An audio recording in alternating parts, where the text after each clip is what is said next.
Hello, Sarcastians. Welcome back to another episode. I am your host, Jase Cobalt, and these are my co-hosts.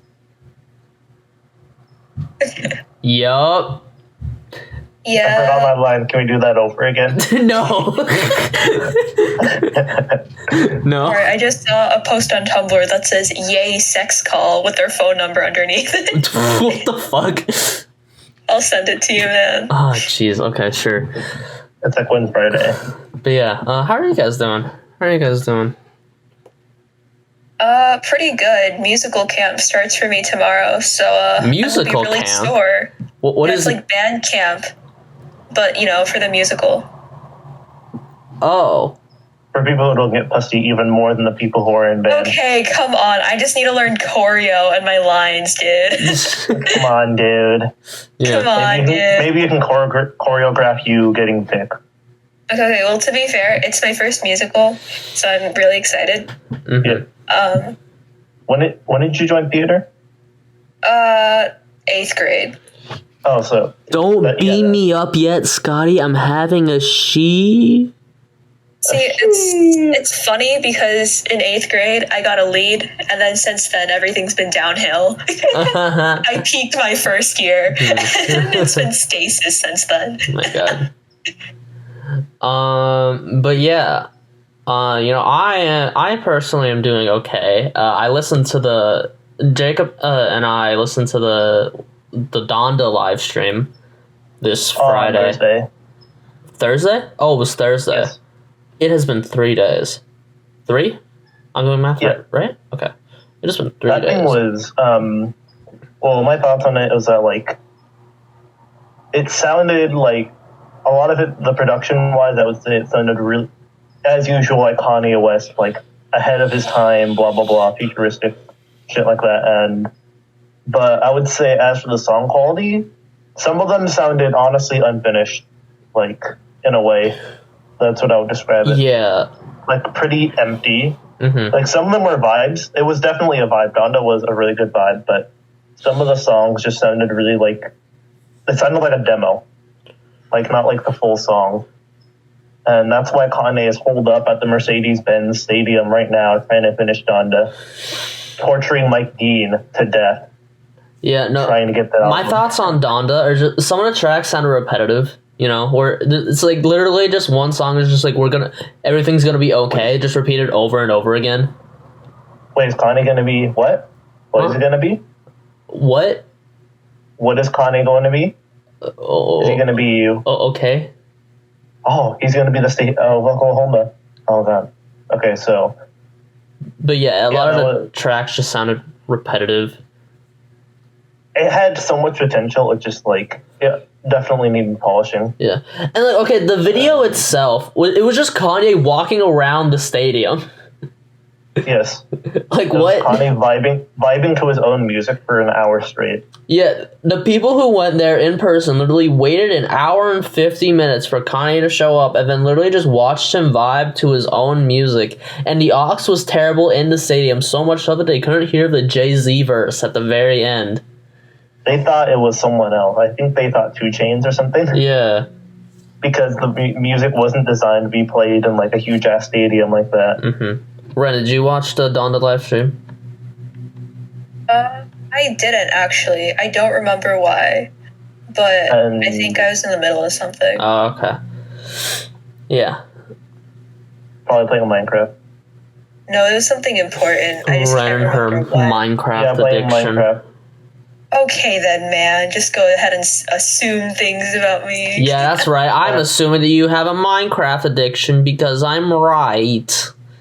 Dude, Yes. I haven't touched Minecraft all day. You're absolutely wrong. I haven't played Minecraft today. I haven't touched Minecraft in a year, dude.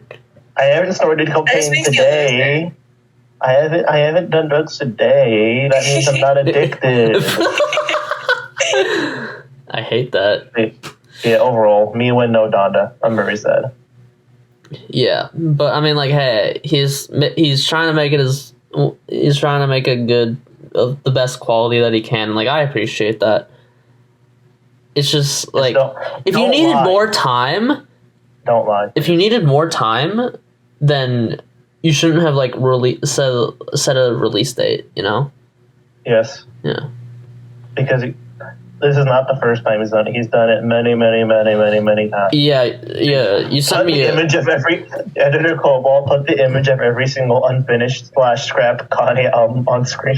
Yeah, and I'll also there's put a lot of them. Yeah, I'll put There's a lot of them. Well, I mean, there's no way he's gonna scrap it. There's no way. Yandi.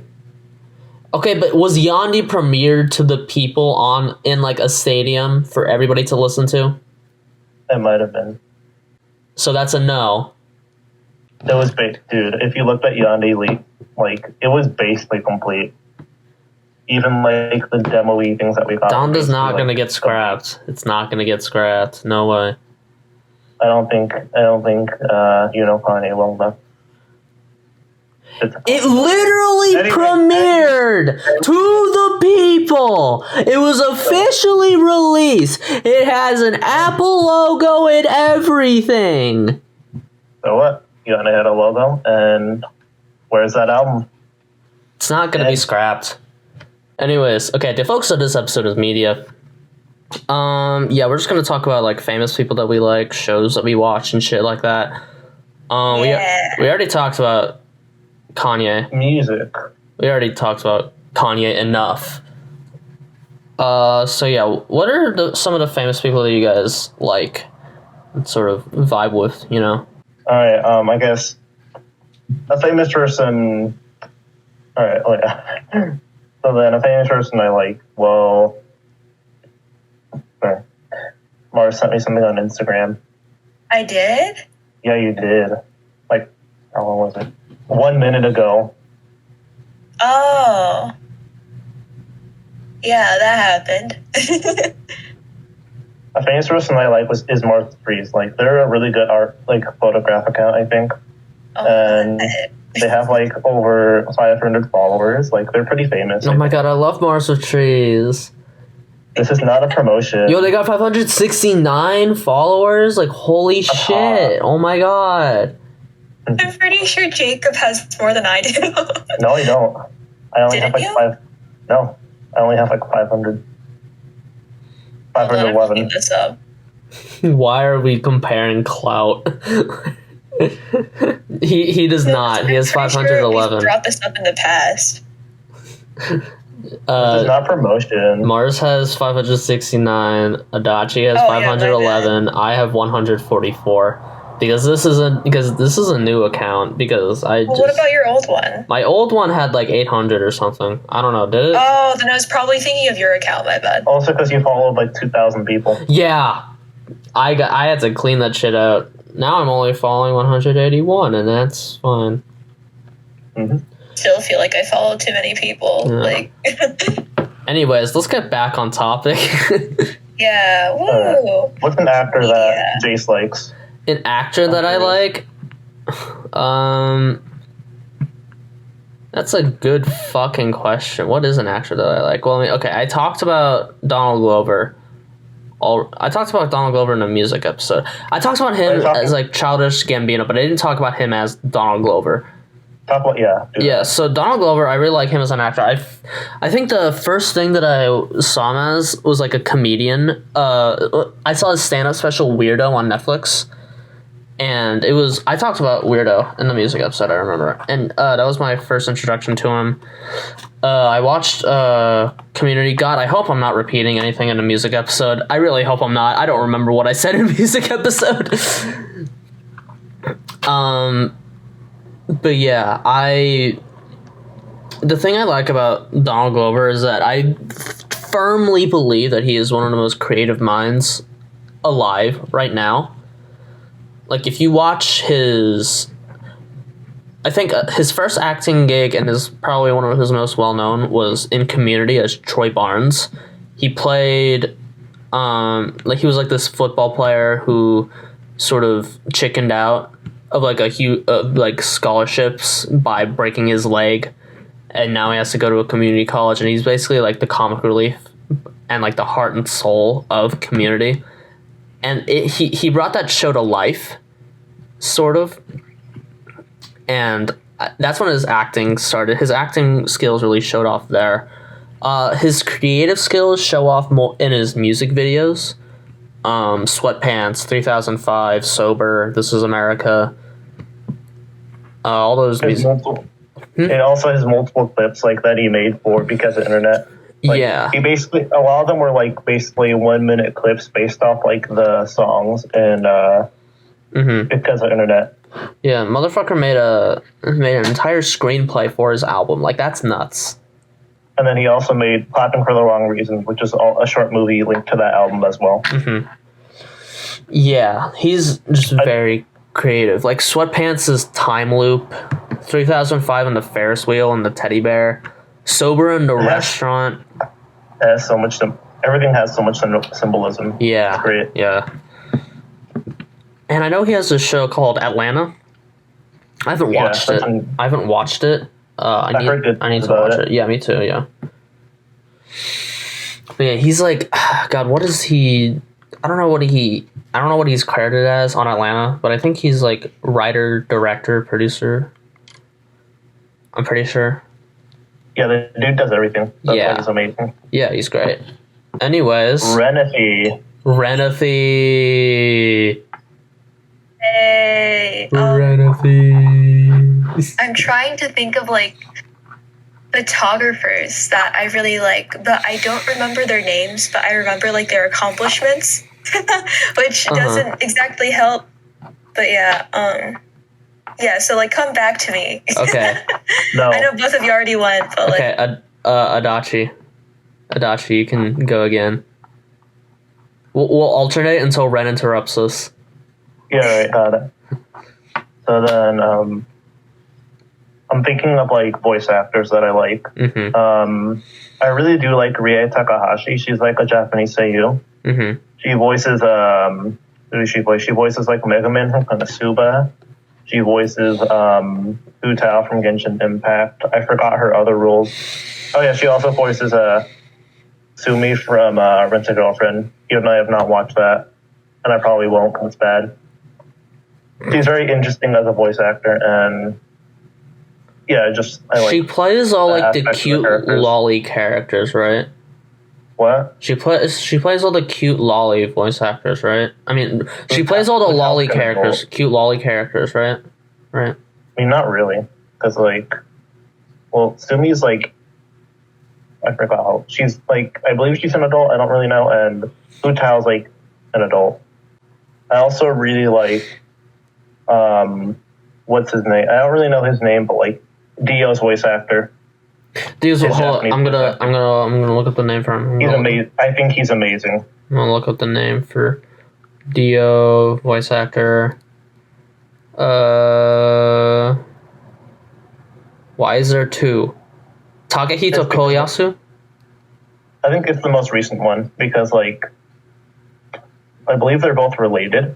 Like the Dio, the older one died like around the 90s or 2000s, and he voiced like the Dio in the OVA. Mm-hmm. And then Nobuo Tanaka was the OVA, and then Takahito Koyasu was that guy. Yeah. And he also voices, I believe, Zeke from Attack on Titan. And like I heard his voice, I'm like, wait, is that Dio? Yeah. Is that Dio's voice actor? It's like, yeah, that is. His voice is super distinct, and I like that about him. Mm-hmm. Let me think. Another person I also like, this is kind of related to music, but I really like Frank Ocean's like character because he's a very reclusive celebrity, and the reason why he does that is because he doesn't want like his personal life / like any drama that might happen to like impact how people view his music, and I think that's really interesting. Mm-hmm. That way you could view like you could be like him and then the music in that way. Right. And the dude is infamous for being like really hard to spot. Like I'm pretty sure we have more footage of like Bigfoot than we do of Frank Ocean. Honestly, I'm pretty sure. Yeah. Oh, like, real quick. I have just something about Takahito Koyasu. I remember one of his voice acting roles in Assassination Classroom, and I think you guys have seen this meme where, like, you know how there's like soup and like this guy's listing off ingredients, but he shoves a fucking gun into the soup. Oh, God. Yeah, he's that guy. Oh, that's awesome. Oh my gosh. That's amazing. You play the character's name is Gastro. Yeah. Motherfucker licks his gun. Like, he shoves his gun in soup, takes it out, and then licks it. It's pretty funny. Yeah, it's hilarious. I've read the manga and watched the anime. Assassination Classroom is like up there for me. I really like it. Yeah. Assassination Classroom, 9 out of 10 for me. Yeah. It was pretty good. Another famous... So, there's, like, a bunch of famous people in, like, because my social media is... And, like, YouTube is just, like, layered... It's just buff layers men. Upon layers of big buff men. Yeah, it's just, like, a bunch of fitness content. This one guy that I really like, his name is Jeff Nippard.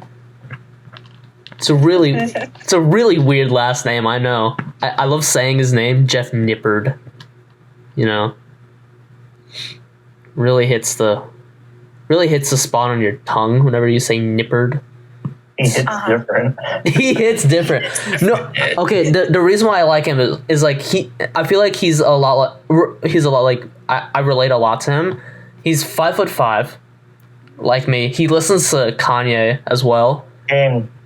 Yeah, and I think just his voice is really soothing to listen to. And just he has like a degree in like God, I forgot what his degree was in, but it's in like I think it's in biochemistry or something, and then he uses that towards like fitness stuff.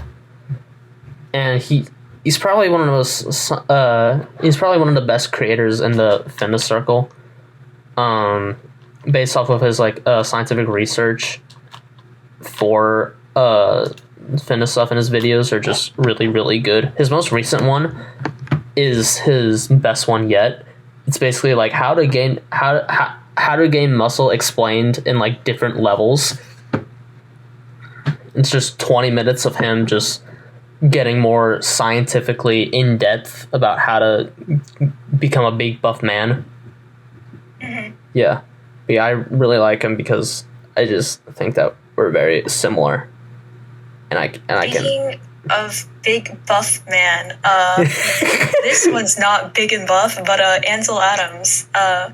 So I took a photography class my freshman year because I didn't... Wait, no.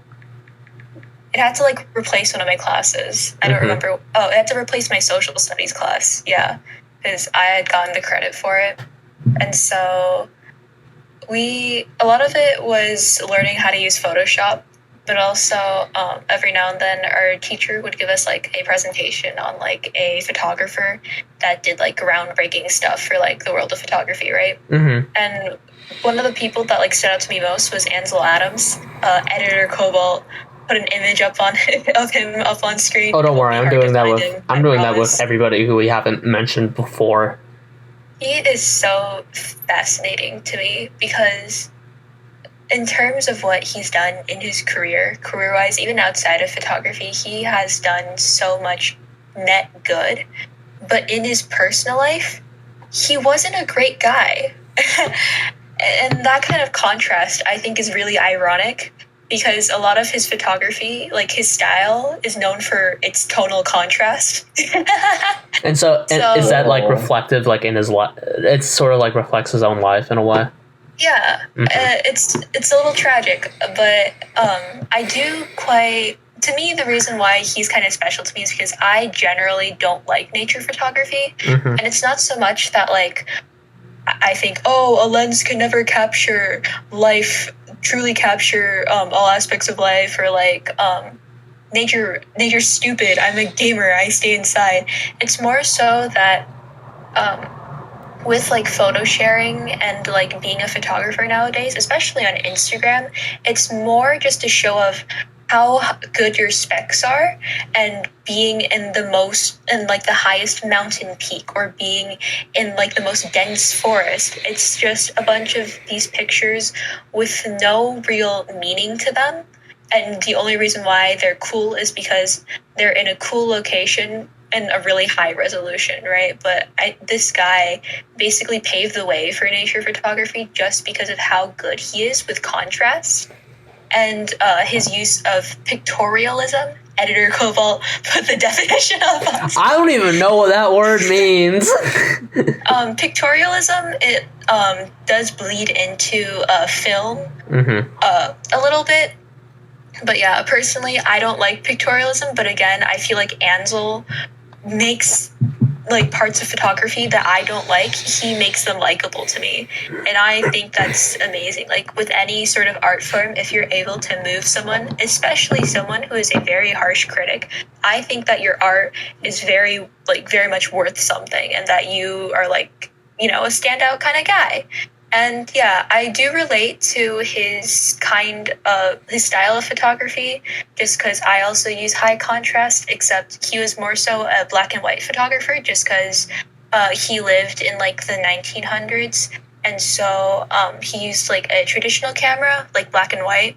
And I think that's why he was so good at contrast, because if you don't have any colors, like you have to like really push like the highlights and the shadows. And yeah, just really cool guy. I know I'm rambling, but no, yeah, I do think that like when I look at my best stuff and I look at his stuff, I can see the parts that I do like resembles stuff from his style, because he is more so of like a storyteller and like a high contrast kind of guy with his photos. And I also use like high contrast, but I also emphasize like warm tones. And so I do think that subconsciously I have learned a lot from him. And yeah, also he was just a really cool environmentalist. Like he's the reason why so many national parks in the US still stand, is because he was unapologetically political, and that when presidents during his time were very like, oh, we need to strengthen our borders and nature, animals, nah, fuck them. He used his influence and his star power essentially to like push for all these national parks and like all these beautiful places to stay like preserved. And I think that's very commendable. However, again, he wasn't a good guy because he was at all these cool mountains and forests taking photos. He was never around at home, so neglected his wife, neglected his kids. But hey, pretty cool photos, my guy. But yeah, Ansel Adams, what a dude. Yeah, he's. Oh damn. Yeah, that's very interesting. Ren, I have a question. I have a question actually. Do you think the reason why your hand pictures get more likes than your face pictures is because that your hand pictures are just of higher quality? You know, I would like to believe that so that there would be a reasonable explanation of why they do so well. In case you're missing the context, which I wouldn't be surprised, I occasionally take the piss and post photos where the subject of the photo is very clearly framing my hand. Or, like, just say it's your hand. Yeah, and so they do really well, which surprised me, because the meta for my account used to be just posting like a photo of my face every once in a while, because I'm primarily a photography focused account and not a me focused account. But yeah, just photos of my hands for some reason, and my torso. So I guess just any disconjointed limb of my body does really well. That's funny, man. But yeah, I think that it's probably just because, again, it comes from my style, like pushing like contrast and warm tones. Because like that photo with my hand, editor Cobalt put the photo on screen. I put the photo there. My hand in golden hour. just like placed against a wall, and like the light from the blinds just kind of showing on my hand, followed by an Evangelion quote as the caption. Men cannot. It's something like men cannot feel this sadness because all men are fundamentally alone. Yeah, it's a Kaoru quote because he's my favorite character from Eva. Well, imagine like a character who appeared for 21 minutes. Listen, man. Imagine a character who blank, blank, blank, blank, blank, blank, and blank, because I don't want to spoil people. Oh, I thought we can just put a spoiler warning. Yeah, spoiler warning. If you haven't seen NGE, please see it. It's on Netflix. The subtitles are kind of messed up, especially for the last few episodes, but... Because they're not gay. They are homosexual. They're not gay enough. Yeah, because in the manga, they straight up, like, make out. Yes, they do. But in the anime, they just hold hands in a sauna. And that's as much as you get. And they say, I like you, instead of I love you. And it infuriated both me and Alex. And the thing with the manga is that it came out years after the anime ended, so it's kind of like, honestly, it's its own media. It's a bit different from the anime. That is true, yeah. Evangelion is an anime, like, original thing. It was made for an anime. They just did that to appease the English-speaking audience. But yeah, when I do look back on my account and like reflect on like the photos that I've taken, because I've archived more posts than I have public on my profile, because I set a very high standard for myself. But when I do look back on them, either the ones that do the best are either like me in like Europe at like a cathedral or in front of like a historical monument, or they're like photos with very like warm tones and high contrast. Like this one photo that I took in October last year, the main subject of it is like a red leaf pushed back against like a bunch of like yellow and orange. And I think, yeah, just that's my style, baby. I don't know. Jase Cobalt put that photo up too. I'll put the photo you up. do your work. Is this the photography episode? I guess so. I don't know. I just No, I'm good. I'm kidding. Yeah. Yeah, I'm not really into celebrity culture. So Me neither. Yeah, so I don't have that much to say. Really yesterday when Jase was like, oh, we're going to do a media episode, think of people. I could only think of two people, Francis Bacon and Ansel Adams. So, yeah. Dude, no, that's such a good photo of me. Put that in screen too. That's your goal. Yeah, man. All right. There's so many photos in this episode. I'm sorry, editor Cobalt. That is such a funny angle of me. I love that. Can we make that an emo on Nolan's server? Sure. Oh, yeah, sorry. I know I took up a lot of time, but... No, that's fine. No, that's good. Talk more, please. That's good. We're like halfway through the episode now. Yeah, we're getting our watch time, baby. Yes. So we talked about our favorite people, but what are some of your like favorite shows or like anime or like movies or just YouTube series? Just what do you like to watch, guys? Off movies that like, you know, Danny Gonzalez or Curtis Connor would make videos on, you know? Yeah. Yeah. Like so bad that they're good. So bad that they're good movies. I'm trying to think of those. Have y'all heard of Big Green? Yes. I haven't, no. The Big Green. It's an inside joke. So in middle school band, Adachi and I, we were in middle school band together, and sometimes when, you know, we finished up a big concert, our band teacher would put on a movies for us to watch. And one of the most popular movies the most popular movie that we watched, or not most popular, the movie that we commonly watched was a movie called The Big Green. The Big Green. Awful movie. It is an awful movie, but it's fucking hilarious. Unintentionally most of the time. Yeah. It's like a bunch of kids playing soccer, like Little League soccer and shit. You know? Yeah. And they also spray paint a goat green. Oh yeah. Animal abuse, bro. Wasn't there like this? Probably, yeah. There was like this one. Considering the type of paint they might use, that's like probably not legal safe for animals. There was like this one girl who was just like, Daddy, I scored a goal, and Dad was like, Did you win? And she's like, No, then fuck off, or something like that. It's like Little League soccer and shit. He's like treating it like it's an Olympic sport. Guys. That's gonna be me when I sign my kids up for Pee-wee soccer, dude. Pee-wee soccer. Dominate the field. Oh man. But yeah, that's a hilariously bad movie. Yeah. Alright, so I would say the media that me and Jase most commonly watch, I would say is probably like anime, most likely. Would you say that, or?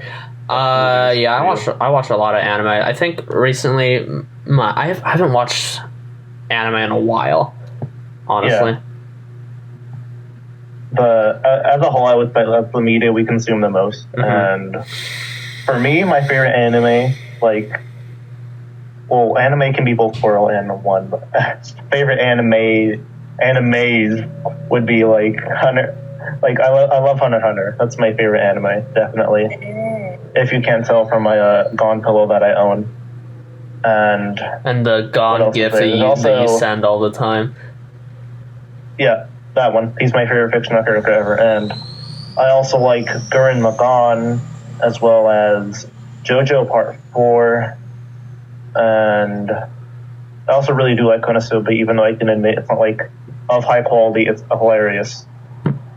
So, yeah, and I guess I'll go into depth why I like Hunter x Hunter. That's good.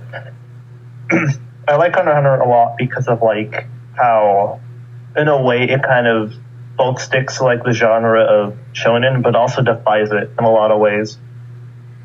In terms of like the arc structure, like in the first arc, basically you have like around the end of it, they're like hyping up this tournament arc that's going to happen. It's like, oh my god, it's tournament arc. It's going to be like it's like the 16 people against each other in like these duels. And then after like the first match, it's skipped over. It's like, whoa, that's crazy. And it's like, because the plot didn't really demand the tournament arc be like a huge thing. And so they basically like did the most important battle first and showed like one of the significant events that affected the plot after that, and then that's it. It was crazy. And then the series does that a lot. Like it subverts kind of your expectations of like what a shonen could be. Sometimes not for the best, but a lot of the times it kind of like surprised me narratively. I'm like, damn, did not expect that. And so it leaves you guessing as to what will happen next in the plot. And it also has one of the best anime arcs ever of all time, the Chimera Ant arc, which is a 60-episode masterpiece, pretty much. That moment when Gon becomes daddy. That's a spoiler. No. Put a spoiler warning. No, but imagine how much interaction we're going to get because we get to put all these titles into our description. Oh, like man. the hashtags. For me, I think I'm not done yet. Oh, you're not done. Okay. Then finish. Okay, but yeah, I like that. And then spoiler warning. I really do love Gon's character because, like, this dude, he's a 12-year-old kid, but like he's fucking crazy. Okay, like the dude, in one of the arcs, he literally knew that this one guy he was fake surrendering. Gon knew this guy was going to fake surrender and do something to him. Gon walks up to him. The guy like chops Gon's neck, and then Gon, or no, it wasn't chop his neck. He literally blew up one of Gon's hands, and Gon used that opportunity to fucking kick him in the face. Oh, wow. This motherfucker is crazy. It's like, that fight was definitely like, whoa. Oh, bro. It's like You Gon good? Gon should not have won that, but like because of how crazy he is, he managed to like tough it out. like, I think what his character stands for is supposed to show, like, how, like, a real life person would be like if there were a shonen protagonist. Like, if they didn't have all the plot armor bullshit and friendship bullshit that a shonen protagonist sometimes has, it's like, they were gonna get hurt, they're gonna get maimed, they're gonna hurt their relationships by being a stubborn, like, Gon kind of hurt his friendship with Killua by being a stubborn motherfucker and trying to pursue revenge against fucking Patel. It's, like, crazy. And then the consequences of his actions afterwards just shocked me. And that really made me love his character.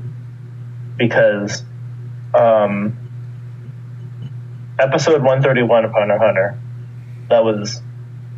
it's beyond words, that was honestly, what happened in the episode. Like,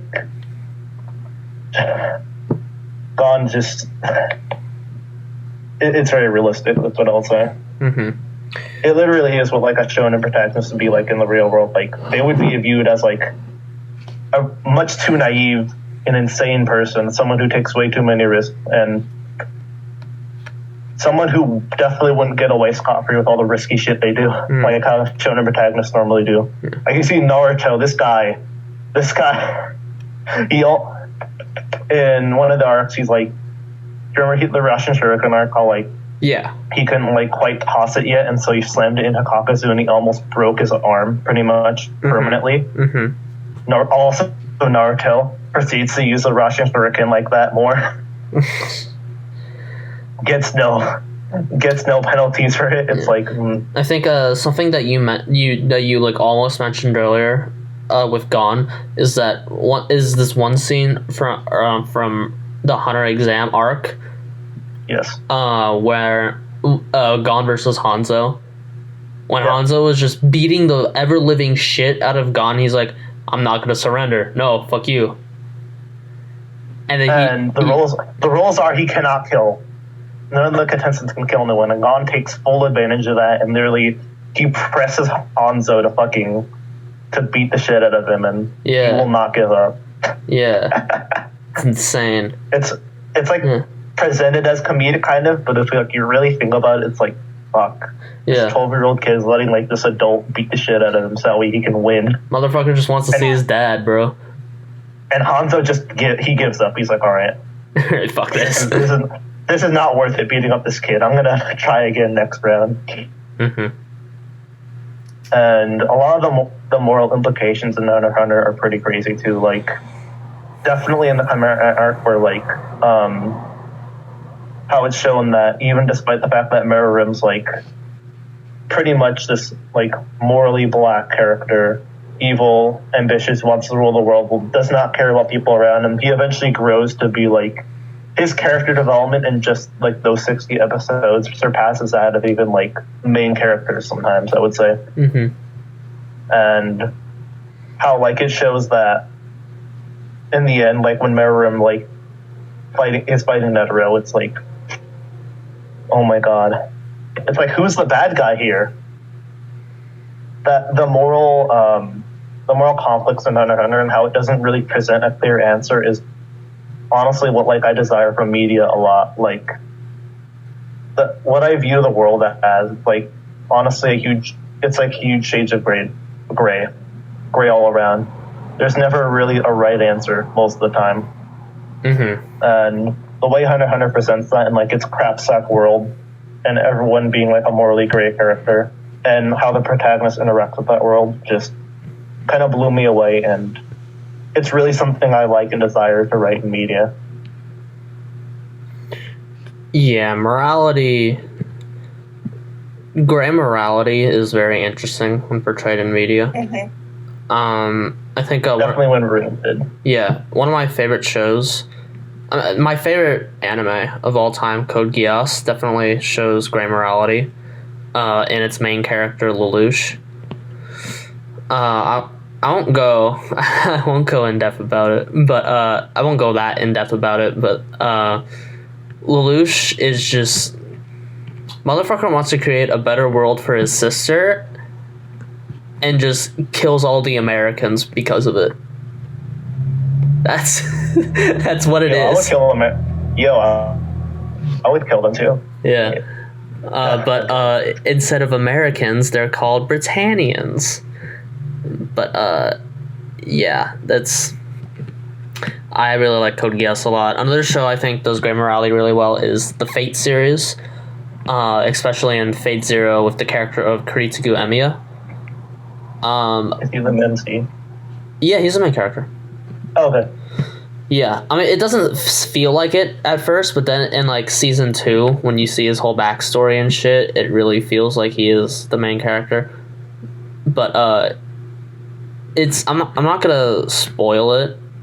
I'm not gonna spoil it because Adachi, I do want you to watch Fate Zero eventually. But basically, just Kiritsugu. He wants to create a better world, like Lelouch, and he will shoot you in the face because of it.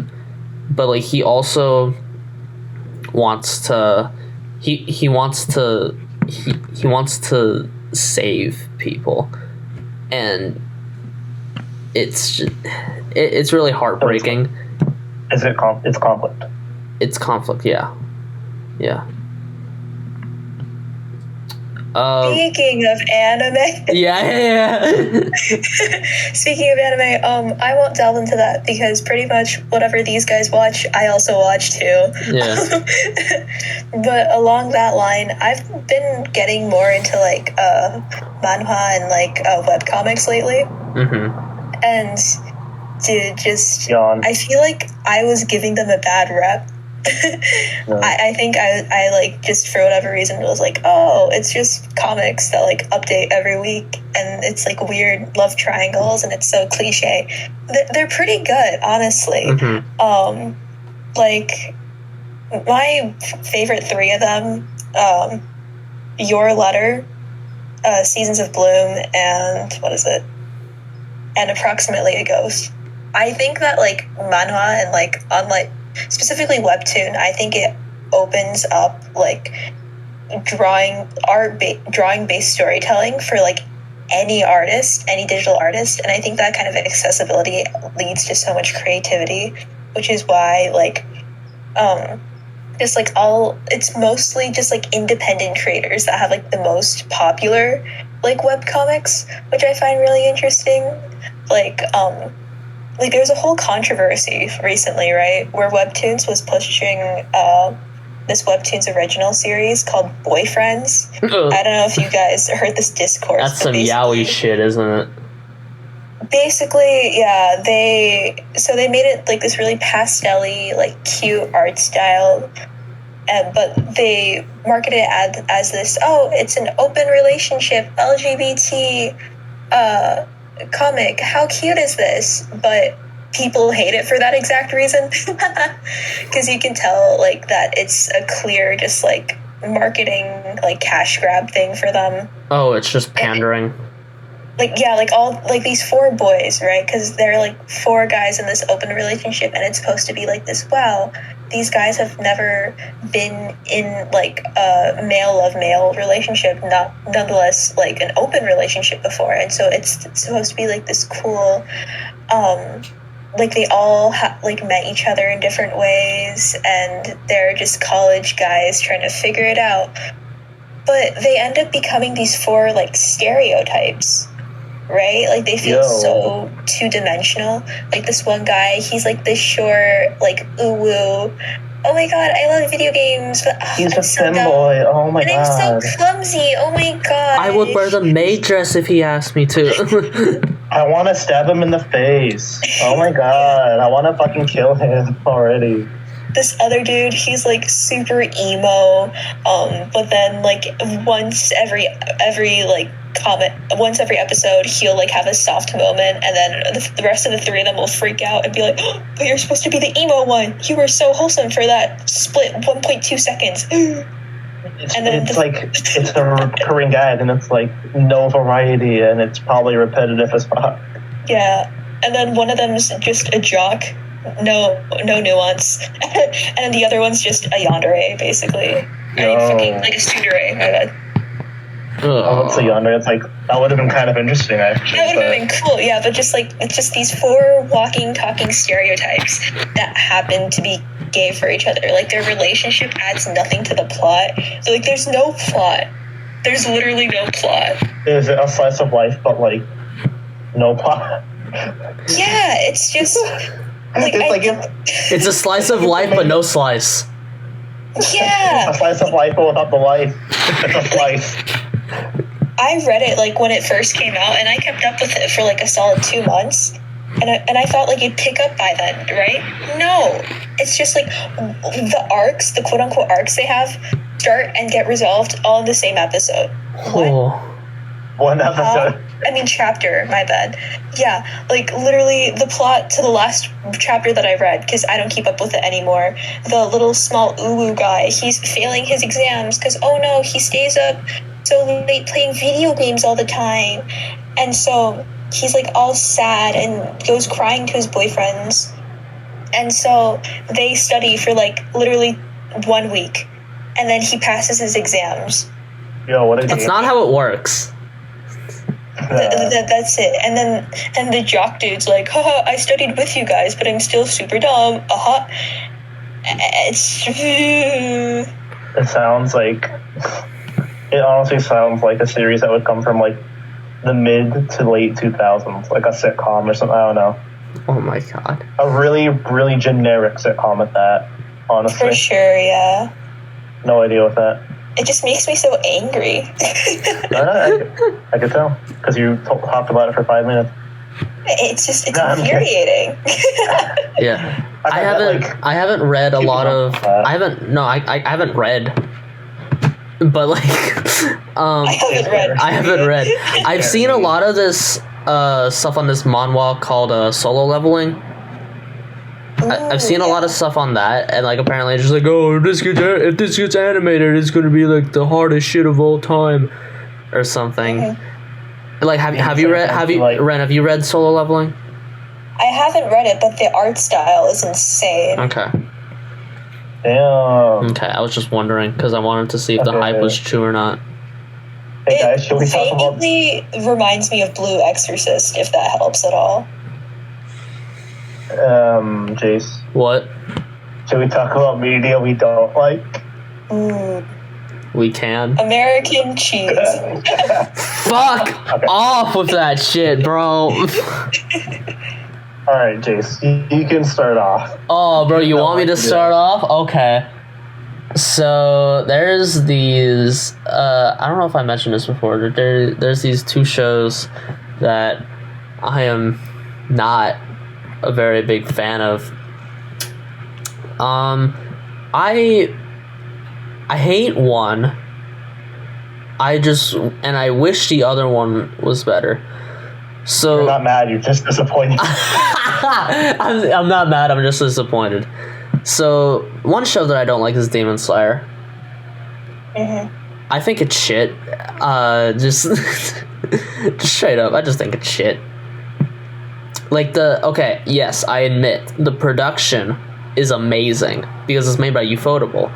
Ufotable is one of the greatest studios of all time. Ufotable honestly is probably the best animation studio out there as of now. Of course there's Mappa, but I just think Ufotable is better. Just for me. Demon Slayer's story and characters are very mid. Just the definition of mid. Tanjiro is just this like nice guy who's like, oh, I want to help my sister. Like, okay. What else? Okay. What about you makes you special? Yeah, and then there's Zenitsu, the most annoying person alive. And apparently people think he's relatable. Like, okay, the fans of the show are sad. The fans of the show... No, the fans of the show are like exactly like... The fans of the show are Zenitsu. Oh my god. And then, like, Inosuke is just be quiet. He's okay. Be quiet. Like, just shut the fuck up for 1 second. he's just annoying and screams all the time. And then Nezuko is useless lolly. It's just she does. Why do people want to? I have a question, but like, why do people waifu Nezuko when she's like 14 and she doesn't even speak? I guess she's cute and shit. Also, because she's a demon. And like, okay, everybody was hyping up like. Everybody Episode was 19 of Demon Slayer. Everybody was hyping that shit up, and I'm like, yes, animation, so good. But like, what else? Tanjiro got fucking firepower, yeah, out of nowhere, and it's like shit with his dad.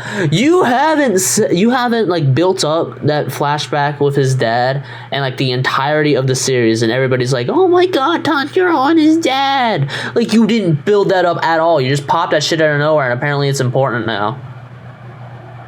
Like, Jesus Christ. And then so we've all watched Demon Slayer here, right? Just clarifying. Not the whole thing, no. Not the whole thing? Okay, can I say... What?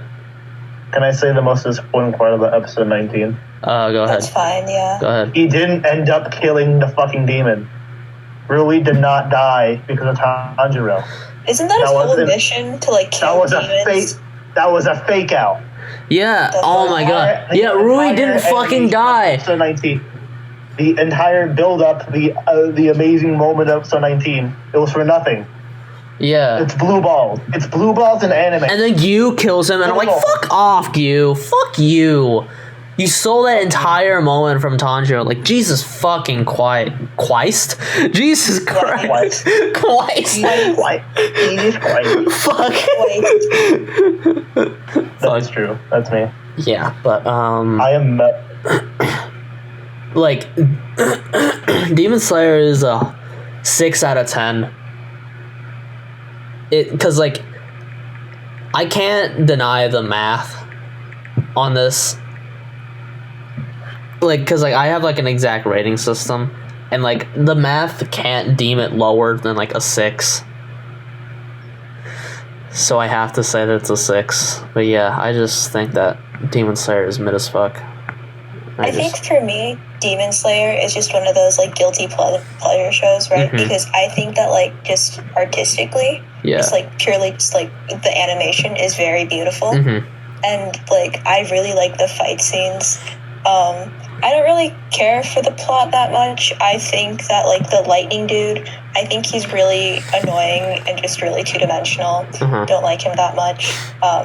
The hog dude just reminds me of Bakugo. God, that makes me hate him even more. Like, Jesus Christ. Okay, wait. Let's talk about. Wait, real quick. I just want to say, like, Ren. I get that. I get why. That because like you're a photographer. You're focused on the visual. You know. Yeah. Yeah. So I would understand why that's a guilty pleasure for you. Yeah.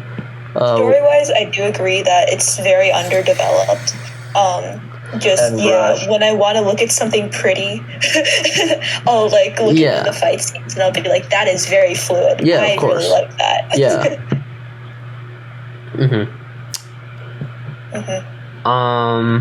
Another show that's just not very good. My Hero Academia. Yes. Let's talk about why we hate Bakugo for 5 minutes straight. Actually, let's start off with that. That's a very good idea. Yeah. Okay, you know, Adachi, you can go first. You go first. You want me to go first? Oh, I think you should go first. Okay, fine. All right. Yeah. I hate Bakugo. I fucking hate Bakugo. All the Bakugo stands up there. I don't like you. Actually, I don't care. I don't like Bakugo. I don't care that he has development. I don't care that he's a junior. Because what the fuck is up with his character? Why is the series and everyone in the series okay with Bakugo being a huge dick? Why is everybody okay with him bullying Deku for years? And they're like, they're so cute. It's such a cute ship. Shut the fuck up. Shut up. You're wrong. I think that Bakugo speaks to the larger trope of like a character being like really mean and angry and just overall not a great person. up until like one point where they finally like crack and soften to the main character and like actually show emotions. That never happens. I really don't like that trope because there was one moment that happened in My Hero Academia where they're alone at night. I think it's in an Yeah. and he starts crying to Deku, and that's the character development that people talk about. I really don't like that trope. Like Bakugo, Chloe Price from Life is Strange, literally just any person who's mean for the entire series and then just nice for like 5 minutes. I don't like that trope. Yeah. And somehow it wins people over. It's again goes back to like me talking about like that one trope in like Ultimate games where like the guy is like mean to everyone except for you. I think it's just a really narcissist. Like it speaks to pandering. A lot of egos. Yeah, it's pandering. It's pandering to a female audience. Also, just like the show and like the way it depicts like the female characters versus the manga, very clearly sexist. Yeah. Talking about My Hero. Yeah, you can very clearly like compare like a panel to a frame and just see the way that they're over sexualizing these canonically teenage girls. Okay, wait. Let me talk about that for a sec before I get back to hating Bakugo. Yeah. Like the most recent adapted arc, not season 5, like season 4. Yeah. Or not? It's not the most recent one because there was the one after that. It was like the overhaul / arc, whatever. Yeah. And like none of the female characters were really relevant in that one, and that's one of the main criticisms of that arc. And I can see that it's like they're there, but they don't do anything. Like it's all about Miria or Deku and Overhaul and All Might and Serenade, and it's like they're all men. Yeah, and like two things I want to address first. Ren, when you said like the over sexualizing the female characters, there's also like this one thing that I'm really annoyed with. I think one, it's like my preference on women, and like a lot of people are annoyed at this as well. But I think I'm annoyed especially Yaoyorozu and how she was changed, because in the manga Yaoyorozu was clearly, you could see that she had a little chub to her, and then in the anime they made her skinny. I'm like, why would you do that? Why? You ruined you fucking. What's her name again? I want to make sure that I know which girl you're talking about. Hold up. Yeah. Oh, Momo. I wanted to actually talk about her. This is great. Yeah, because like, okay, the fact that she's 15 and she looks like a fucking, oh my god. If you made Yaoyorozu look the same as she did in the manga, I would have. You know what? I probably would have bumped up My Hero some points. I'm not gonna lie. I am not gonna lie. I probably would have bumped up My Hero some points. It's actually pretty funny because my main critique of the series, my biggest critique, is about Momo, specifically how with her creation quirk, right? I know the excuse for a lot of like the male audience is that, but it's her chest is exposed because that's her quirk. She needs skin to create it. If we're going based off of like what we're told about her actual quirk, I actually looked this up. Any exposed skin would be enough. So even if her entire like costume was covered up to her ankles to her wrists, as long as her hands, like the back of her hands, were exposed, she could still create stuff just as fine. In fact, that would probably be more efficient and like would help her out more in combat, is to have it like create things out of her hand instead of between her breasts.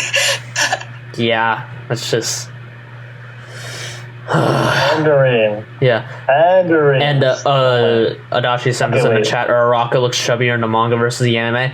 Again. You can put again. Cobalt. You can put that. Yeah. Again, probably would have stuck with My Hero. Gonna be honest. If they were honest with the character design of Yaoyorozu and Araka.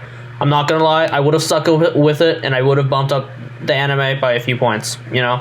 Will say though that like I think that their strongest point again, I stopped watching after like I think the second season, so I don't know Good. about any of the newer That's parts. where it peaked, honestly. Yeah. I think the show's strongest part was Todoroki's backstory. Yes. And so I will give it credit there, like him, like his father being the number 2 hero, and so him projecting his insecurities onto his children and expecting them to go beyond him and like not truly loving his mom and having her project that onto Todoroki as well, just like all of this, like him carrying like this generational trauma and like having that be part of his character development and tie that in with the main character. It was beautiful. I think it was great. I think Todoroki is like my favorite male character from My Hero. Oh, me too, actually. Yeah, Todoroki is the best character in My Hero. Like that's. I actually have the Todoroki keychain. Let me go find it. Like it's not even debatable. Like Todoroki is like the best character. That's what I'm saying. Yeah. And I think one thing that you missed is that it's realistic. It's something that happens in the real world, like definitely in Japan too, because of how he basically paid his way to fuck that ice girl, like who is Todoroki's mom. Yeah. He basically did that so that way he can make kids with a stronger quirk, and it's basically breeding. That's fucked up. Yeah. That shit can happen in the real, and it's like, fuck. The fact that the series tackled that point was genius, and I love that part. But besides that, I don't vibe with the series that much. Let me go back to Bakugo just for 1 second, please. I'm not done ripping into this motherfucker.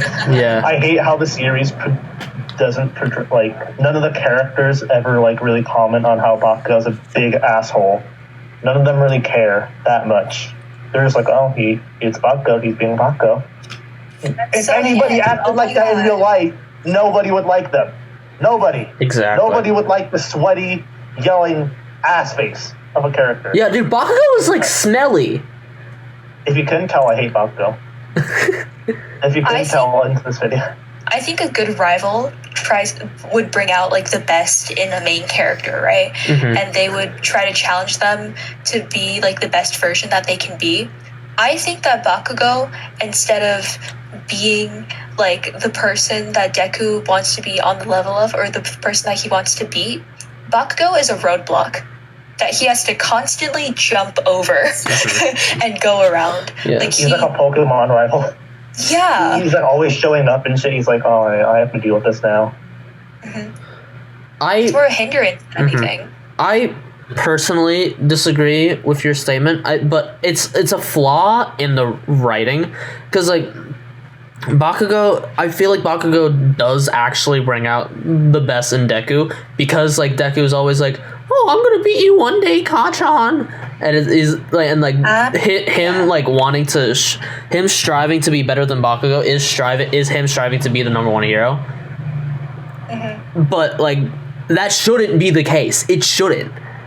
Like, if you keep Bakugo as the same character that he is, Deku should not like be like, oh yeah, you're okay, Kachan, I'm gonna beat you one day. Like, he shouldn't be like that. Deku just needs to grow some balls. Deku needs balls. That's what he needs. I think at the end of the day, just their relationship, their dynamic is unrealistic and unhealthy. Yes, it is. Because no matter what Bakugo fans tell you. Yeah, because even if he grew up with someone, right? Bakugo was never nice to him when they were kids, right? Yeah. So there would be nothing that makes Bakugo stand out from like all the other kids who bullied him, like throughout his life, right? Yeah. And so on top of that, when he finally does get what he wanted the most in life, to have a quirk, to have a chance of saving the world, and this kid hasn't changed an inch, it is unrealistic for him to be like, I want to be like him one day, when All Might is right in front of him, when All Might said that he's the chosen one and he has a chance of being the best hero in the entire world. It would be so much more realistic if like and I know that's part of like the thing, it's like he was a fanboy of All Might and then but now he's weak and he has to step up to the plate. Like, it would make, to me, it would have made a lot more sense. And I know it's based off the manga, but let's pretend that there's no manga. I think it would have made a lot more sense if it was Todoroki, right? Instead of Bakugo, because like Deku would help him with his emotional whatever he's going through, and Todoroki, because he's like so skilled, that would be like someone Deku could look up to, and they would be able to build each other up, and they would go from like rivals to friends, and like I think that would be great. I don't know. I really hate the anime. Yeah, here's actually something. If you remove Bakugo, would anything be changed? That's what I'm saying. He could be completely gone, and it would be fine. Yeah, and like if Todoroki was the person who was kidnapped in like that one arc, and then they had to rescue him, it would actually make a lot of sense. Because then, all the heroes would be like, "We gotta save Endeavor's son," you know, like. Yeah, it's not like this random ass. Yeah, and it would like be better for Todoroki's character because like his dad's coming to save him, and he's like, "Fuck my dad," you know. It's like the last thing he wants to be saved by is his dad. The last thing his entire life, he's trying to prove that he doesn't need his dad, that he can be better than him. Yeah. So like to be saved from him, and that could be a bonding moment, and then Deku could see that vulnerability, and then he could sympathize with him. Like that would lead to so much better like character development, and like that could be a chance of him getting closer to Momo. Like But no, we're stuck with the sweaty bitch. Hey girl, want to see something cool? I can sweat. Here's actually something that like I thought of, because you know how all the fangirls are like coming over Bakugo. If you fuck Bakugo, and you know how his power comes from his sweat, right? Oh no. Death. Yeah, they would die. You would die if you fucked Bakugo. You would die. Todoroki would treat you right, dude. So there's actually this is something that Adachi and I have debated over before, and it's something that we mentioned in the first episode. American cheese. No, it's not American cheese. Yo! It is not American cheese, and like nobody in the comments has like mentioned this. I don't think anybody who's watching remembers this. Helmets in media. I think that my philosophy is that if you are a fictional character in any setting and you wear a helmet but your identity is known and you're like a main or supporting character, not a background character, and you're wearing a helmet, even though the public knows your identity, what are you doing? Yeah. What are you doing? It doesn't add anything. Your helmet doesn't add anything. Like, sure, it can make you look cooler, but like it's just I just hate when like they have helmets. Like in a medieval setting, I think if your main character is a knight, he shouldn't have a helmet. You know? I don't really agree with that. Okay. So, explain. He's gonna get shot in the fucking head by an arrow, dead instantly. Here's the thing. You can write it so that he does it, and then he looks way more badass. Yawn. It's not realistic, I don't believe. But he looks so much cooler. Imagine you get stabbed in the eye, and it's like, well, damn, that could have been prevented if you wore a fucking knight helmet, especially since it's accurate to the medieval era. Damn. But if you get if you're saying that this character gets stabbed in the eye, he has to get stabbed in the eye for a reason, and it has to be symbolic of something because this is fiction. I'm saying, like, in terms of like real, like what could actually happen? Like, let's say, not even just stabbing. Let's say that there's an archer. Let's say the archer shoots him in the head and he dies because he doesn't have helmet. Damn, that's great. Well, then this knight has to be pretty fast then. I'm not saying it would happen because, plot, but it would happen in real life. I think it depends on the context, like Adachi's saying. Like, yeah, if you're like a fucking pedestrian, right? You're not going to have a helmet on when you're crossing the street. But again, if you are a knight, contextually, it would make sense if you do have a helmet. Jase mostly disagrees because of like... hey, I'll explain it. You don't have to... Adachi, I'll explain it. You don't have to speak for me. Could I guess? Could I guess something real quick? Okay, you can guess something. Is the reason why you have the mass philosophy is because of like Lelouch/Zero and Code Geass? No, it's not. Oh. Because, like, if you're the only characters who should wear helmets are if you are people who are keeping their identity a secret and are wearing a suit of armor or a special suit that requires a helmet.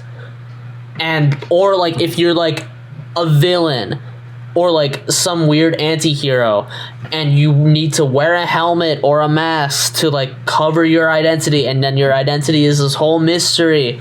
For example, Black Knight, like the Black Knight in Fate Zero, Red X in Teen Titans.